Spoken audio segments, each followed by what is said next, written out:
So I thought I would do a quick video. I've been getting asked quite a few questions on my weight loss surgery recently from girls that are, interested, thinking about doing it themselves, and just sort of my sort of transformation from being over 300 pounds.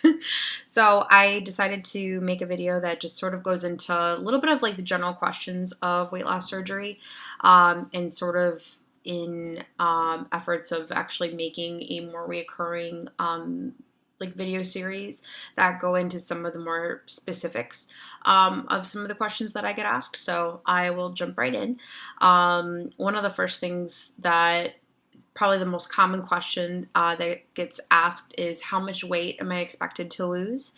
I will give you my own example. My heaviest weight was 311, and for me, that was May of last year. May 2015 was my heaviest. The When I first started going through the sort of consultation and, going through the process of getting ready for surgery, I weighed 295. And my first week gained 3 pounds. So technically my starting weight then became 298, which is pretty frustrating because it was right after I had a baby. Basically when you go for your first consultation visit to a center of excellence center, you have a couple qualifications. You have to, and normally it's per like your insurance. So mine is United Healthcare. I had to achieve 10% total weight loss before the surgery date. So leading up to that, it was 5% to secure your surgery date, and then 10% by the surgery date. So with me starting off at 295, I gained 3 pounds. So then it was like 10% from the 298. So by the time my surgery date hit, I actually got down to 271, and my current weight is 178. So I've lost literally almost 100 pounds since August of last year, and today is actually June the 9th of 2016. So we're really like 9 months later, and I'm down almost 100 pounds. So it's pretty awesome. And from my heaviest, obviously almost 140 pounds. So it's pretty incredible. I got gastric bypass surgery. You do have 3 different options when you go in for weight loss surgery. There is gastric bypass, which they consider to be the gold standard of weight loss surgery. And then you have the option for the sleeve surgery, which is gaining a lot of popularity. And then there's also lap band surgery.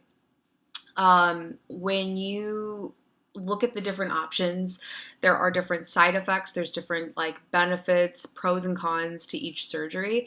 I did a lot of research before I made my decision. I pretty much do everything go big or go home. For me, I knew myself. I knew my eating habits. They were not good. So I knew that I needed something that was a little bit more drastic.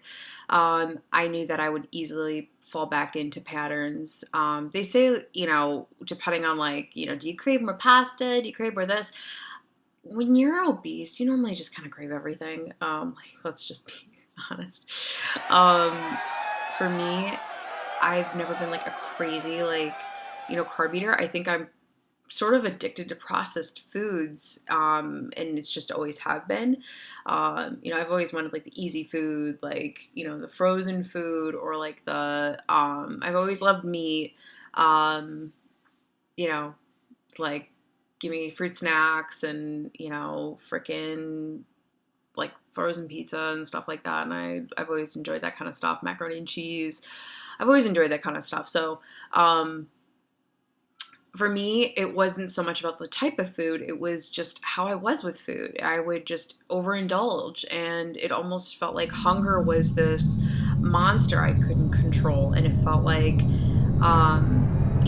no matter what I would do, I would always think about food. It was a thing of where I would wake up in the morning and it was like planning my day around food, and it was kind of creepy. It really bothered me. It was something that I just felt like I didn't have any control over.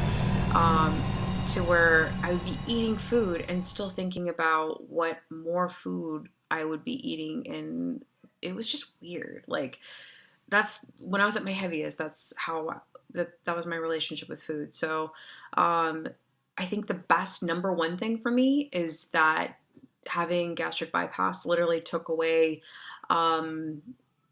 not having that hunger monster on my shoulder anymore. Like, I don't wake up anymore and just go, ooh, food, you know. Wow. Of course I still get hungry like a normal person, but it's just not so incessant, and it's not so, um, it's not so much of a problem for me anymore. I can make healthier food choices, and I get full faster, because the other thing to obviously look at with surgery is the way that they do the surgery. So gastric bypass surgery, you take your stomach. So your stomach's actually quite a large organ. So you take your stomach, and they cut off a part. They don't cut it off. They actually section off a part of it, to where it's the size of an egg. Is really what it is. So your stomach goes from being this pretty decent sized organ to just being like the size of an egg. So you do get fuller faster. It's just what happens. And not only that's the one part of the surgery, that's step one, which also step one, if you're getting the vertical sleeve surgery, is that step one. So that's sort of what the sleeve surgery is. Gastric bypass, if you look at the whole completion of it, it's the sleeve surgery, along with the part for your digestive system. So you're looking at your pylorus getting removed, which is the very small organ that's right underneath the stomach. And then you've got your intestines. They actually remove part of your, I believe it's your small intestines.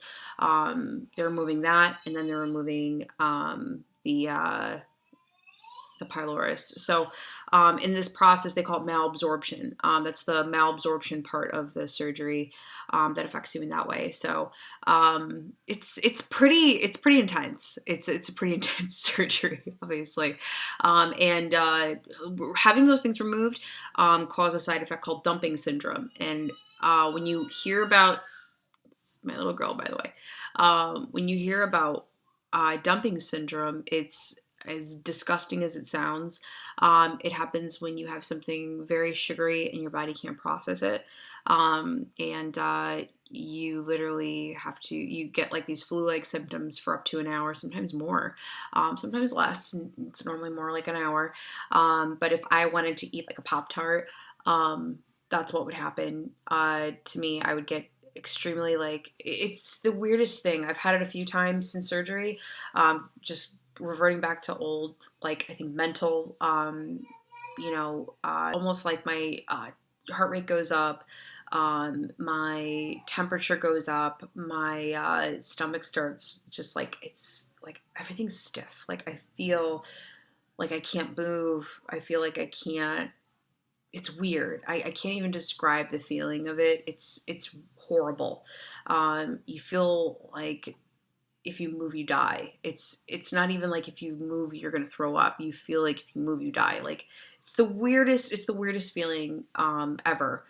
And I'm pretty thankful for that, though, because it's really kind of conditioned me to make better choices. It's really given me the with that restriction, it's given me the freedom to, feel good about the decisions and physically feel good about the decisions I make.